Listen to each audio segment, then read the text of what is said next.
After the results of the Maharashtra election and the fact that there will be three members of the Gandhi family in parliament, there's a lot to talk about in terms of what shape and form national politics might take. With me now is one of India's foremost political analysts and authors, Neerja Chowdhury, veteran journalist, as well as the writer of an excellent book on India's prime ministers. Neerja, always a pleasure, and thank you for your time. Let me start by asking the question that is top of the mind for so many people. Maharashtra tells us that the opposition was not able to build on what seemed to be an advantage that they had wrested from the BJP in containing the power of the Modi brand in the Lok Sabha elections. Less than 6 months later, they've not been able to convert it into anything meaningful in Maharashtra. What does that tell us about the state of national politics, the state of play? I think it tells us a lot about the state of the opposition and, of course, the ruling group. It tells us you cannot rest on your laurels. It tells us you cannot take an opponent like the BJP and the NDA lightly, even if you got a very convincing victory in the Lok Sabha election, and that was a whopping victory. 30 out of 48 seats in a national election where Narendra Modi was bidding for a third term as Prime Minister. And it wasn't a state election. And yet the MVA managed to get that number. And I think the winning axis was twofold. One, there was a Maratha Muslim Dalit combination. Dalits veered to this side very convincingly. Marathas, Muslims, Dalits, as you know, have been a winning combination over the decades. First for the Congress party, then also for the NCP, and then again in 2024 election. And there was deep sympathy for Mr. Sharad Pawar and Mr. Uddhav Thackeray because their parties had been split. And one group had joined, or both parties had joined the Mahayuti on the ruling side, on what became the ruling side. So both these factors put together gave them this victory. Now, I don't think the Mahayuti and the BJP brass in Delhi lost any time to course correct. They really knuckled down to how they can turn around the situation. And Maharashtra is supremely important because it's the second largest state in the country with 48 Lok Sabha seats after Uttar Pradesh. And we all know it's the financial hub. It's where money comes from. Money is made, generated, industrial center. And we know all that it entails for any party. Then there is the whole Dharavi project, which is being watched. The Dharavi development project, which is being watched very, very carefully. And the MVA leaders had said if they come to power, they will stop it. So I think there was a lot at stake in Maharashtra. And it was clear that coming after the Haryana victory for the BJP, whoever won Maharashtra would get the advantage politically. They will seize the initiative nationally.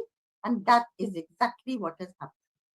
Now, it's interesting that you raised Dharavi. Rahul Gandhi has been singularly focused on Gautam Adani. He has demanded his arrest after a case based in the United States of America was revealed in the headlines, and the Congress has been releasing one after the other. Some would say quite complex, some would say quite sophisticated, depending on your point of view, video on Gautam Adani. But what the Maharashtra result shows you, quite like Rafale in 2019, is that these are sort of esoteric, technical issues that Mr. Gandhi shows a lot of interest in, but the voter doesn't either understand them, or if the voter understands them, the voter doesn't care. Is there a gap between what Rahul Gandhi has been focused on and what the voter is thinking about? I think one, that it exercises the elite, but it doesn't exercise ordinary people. That's very clear. And that maybe we don't know. It may be other issues that are more important for the ordinary person. It may also be that the opposition and Rahul Gandhi and his party have not been able to translate the issue in the political lexicon with which the ordinary person identifies. You will recall Barkha Dutt in Rajiv Gandhi's time. The bribes paid, the middlemen involved, But buffers became everybody's language. I remember people used to talk, you went to a shop and people would say, अरे इसमें कितना buffers है? मतलब कितनी bribe दी गई है इसमें? So that that message went home. That has not happened, in the case of Adani and Ambani. Crony capitalism, yeah, it's, yes, maybe the ruling party helps the rich, maybe, but they also give to the poor. Now, in the course correction that Mahayuti put into motion, and Eknath Shinde, chief minister, was leading this move, was social welfareism. And this Ladki Bahan Yojana, which is a pickup from the Madhya Pradesh experiment, where it paid them very rich dividends, the BJP, and they came back to power. They put this into motion. And Barkha, I met women in the field. I went to Marathwada. And mine is a very, I would say, very anecdotal, random story. It's not comprehensive. But whoever I met, without exception, a woman, all of them had got 7,500 rupees in their hand. They were all excited. These were Dalit women, Maratha women, OBC women. And they said, last time, the Dalit women told me, and they said that last time we had voted for the Congress, our whole family. This time my husband may vote for the Congress, but I am going to vote for Shinde. They didn't, by the way, talk about Mahayuti. They really rooted for Shinde, gave him the credit, and said, Hamara bhai, he's made this possible and he will continue with this. Of course, the more educated women, I must admit, they said, will this continue? Where will the money come from? What about the financial viability of a scheme like that? What happens to other schemes? And certainly in the Mantralaya in Bombay, the officials were very worried because this scheme cannot be undone. It will be suicidal for any government to undo this. Therefore, there will be a slowing down of other development projects like the coastal road, other things in the pipeline. That is a given. So they are worried about that. But for the women, it was a enormously empowering tool. They put it to use. As I keep saying, somebody had bought a cart for vegetables, somebody got saris from Surat, they were selling it door to door, augmenting their income. It was their money, it was, and they had the autonomy and the authority to spend it. So it was an empowering tool, no doubt about that, as far as the women were concerned. I've been calling it the Y factor of the election instead of the X factor. But my point is, it's very associated with Eknath Shinde, who's clearly upset about not getting the chief minister's post. Do you think the alliance, is that going to be a headache for the BJP, or do you think that the BJP simply has too many seats on its own for Eknath Shinde to have much clout? Because frankly, they can form the government even without. I mean, they won't do it, but technically, numerically, they can form the government without Mr. Shinde. Absolutely, because the numbers are stacked in such a fashion. With Ajit Pawar now supporting BJP and Devendra Fadnavis for CM, they don't need Shinde. Shinde can be out. But that's not a signal they want to give at the outset of the, term. I think that it'll, Maharashtra, as you know, and Mumbai in particularly, values political stability. So that signal is very important for the Mahayuti to give. But Shinde, he has few cards up his sleeve at the moment. And as we know, he's agreed that to accept a BJP chief minister. He will do whatever the prime minister and the home minister tell him to do. But then suddenly, mysteriously, he's taken off for his village. He's ill. And I think while the RSS Barkha has rooted very strongly for Fadnavis to become chief minister, and the ground level sentiment and the mandate clearly points that he should be the chief minister, but they're not sure whether the top brass in Delhi want it, or I mean they will go along with it, because we must remember that Haryana and Maharashtra have been delivered to the BJP by the RSS. They put their best foot forward. They've done door-to-door campaigning, and they're, as I say, strongly rooting for Fadnavis. So the question that comes up is, will Eknath Shinde be an Ankush over Fadnavis? Himself an Ankush, used by others as an ankush in the future. Because he has been promised what he would really like. They say that he's angling for home department is not what BJP is going to give him. He'd be very happy with urban development, PWD, irrigation, which are the weighty ministries, which are considered, the powerful ministries in a certain way. And he's agreed, I'm told, to be deputy chief minister because he would like to be in Bombay. His team would like him to be in Bombay rather than come to the center. So the role of Shinde in the future, to rein in Fadnavis so he doesn't completely have his way unbridled. A lot of things were said about his last term in the way he did things. So I think things will fall into place, but obviously they are making Fadnavis sweat that little bit before he gets a final prize. Interesting idea of Ankush. That's how even the Lok Sabha results were seen vis-a-vis the Prime Minister, that there was a containment of this otherwise unstoppable force called Narendra Modi. Now that takes us to a very interesting question. Some analysts are arguing that Haryana and now Maharashtra, as you say, delivered by the RSS, are now showing that the BJP is learning to win elections without Modi front and center. Of course, Modi is always in the backdrop. He's the prime minister of the country. He's in his third term. Nobody can take that away from him. But he's not playing the role that he once used to play in assembly elections. Do you believe that the BJP is winning elections or learning to win elections without Modi? Or do you believe that Modi is very clearly the big brand and the voter knows that? I think it's a bit of both. Modi is still popular, or I would say he's not unpopular. He continues. But I think the BJP got a sense that possibly they had overexposed him. Because I heard these voices certainly in Uttar Pradesh during the Lok Sabha election. Bahut ho gaya, wahi cheez aa rahi hai.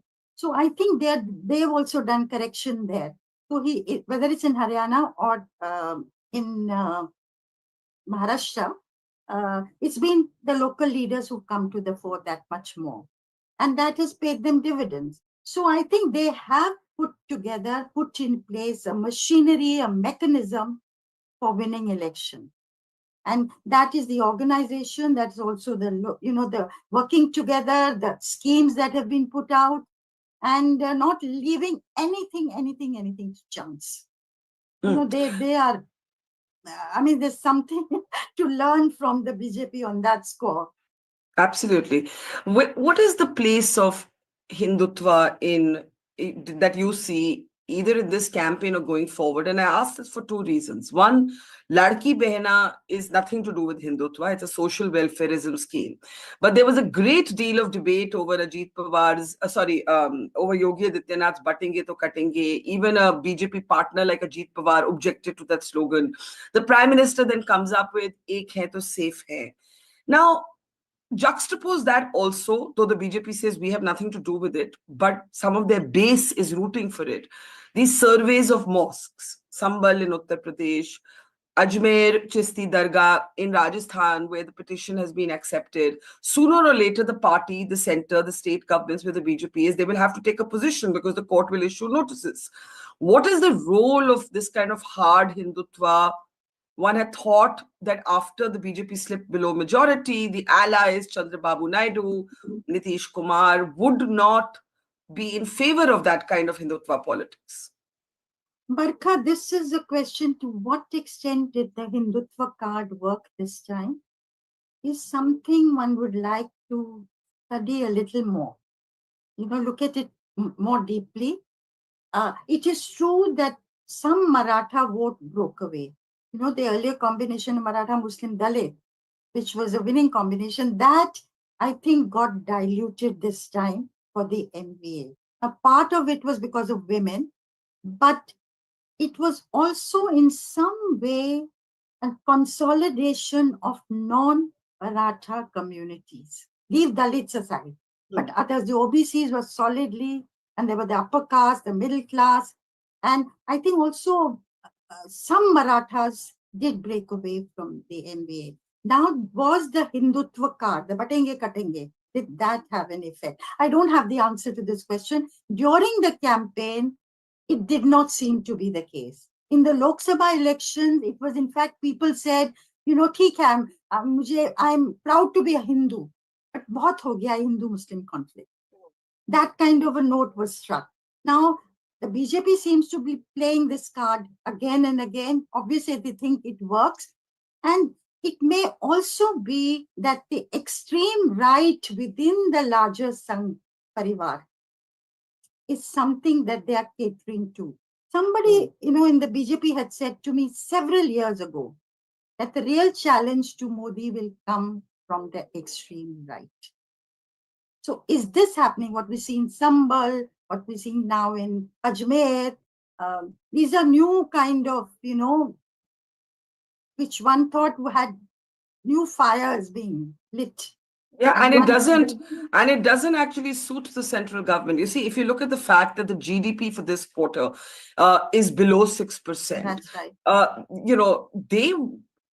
Any social strife cannot be good for the economy. Just leaving That's right. aside ideology for one moment, right? So That's this is a right. very interesting idea that Modi is now not being considered right enough by the extreme right. Well, there is a section obviously inside. And my question is it posing a challenge? What role would people like Mohan Bhagwat have to play in this? They are now backing the BJP. They had held back in the Lok Sabha election in some states after Mr. J.P. Nadda's statement that the BJP did not need any handholding by the Sangh, and that had made them unhappy. They are also asserting that somebody be made the national president of the party who is organizationally strong and is not a yes person of the government, doesn't just toe the line. So the organization has to be strengthened. So I think many parleys have taken place between the RSS and the BJP, and they have talked about it. And clearly some things have got sorted out because Haryana and Maharashtra both show that the Sangh put its best foot forward. So you're saying that whoever is the next BJP president, and there is talk of Bhupinder Yadav. I don't know if you agree with that speculation. Earlier there was talk of Fadnavis. That's clearly not happening after Maharashtra. Whoever is going to be, ML Khattar. ML Khattar. I mean, we don't know. With the Sangh, you never know. It can be somebody we're not even thinking of. But whoever it is, the RSS will have a big, if not the primary say in it. With the way things are today, yes. And the BJP dependent on the RSS to win the elections. Yes, I think the RSS will have some say. But it's also true that this cannot be done without the concurrence of Narendra Modi or the Home Minister. It will have to be both sides. Very interesting. But where does this leave the Congress? And let me elaborate on my question. You see, at one level, Priyanka Gandhi's one Wayanad, brother and sister, along with mother, are going to be in parliament. And that is going to be a sort of powerful collection of voices for the Congress party. But every assembly election since the Lok Sabha verdict, the Congress has underperformed or performed poorly. So Jammu and Kashmir, their ally, the National Conference, said that the Congress did not pull its weight, and that reflected in the Jammu numbers. Haryana, miscalculation, too much dependence on Huda, counter polarization, the BJP doing a good job. Haryana slips away, which was a sure shot they believed for them. Jharkhand, they get lifted by the tailwinds of Hemant Soren and his wife Kalpana Soren, the JMM. And Maharashtra is the third consecutive defeat for the Congress party in assembly elections at a time when it really believed, I think, that it had at least a tight fight. There was no tight fight. Where does this leave the Congress party? I know that's a question many people are asking. Where does it leave the Congress party, the main opposition party, which was on the upswing after the Lok Sabha election, and that those speeches by Rahul Gandhi in Parliament, which gave new heart to the entire opposition. So yes, but the Congress is going for the old narrative, what it used in the Lok Sabha election. caste census, for instance. Caste census is a card which is supposed to bring the OBCs to your side.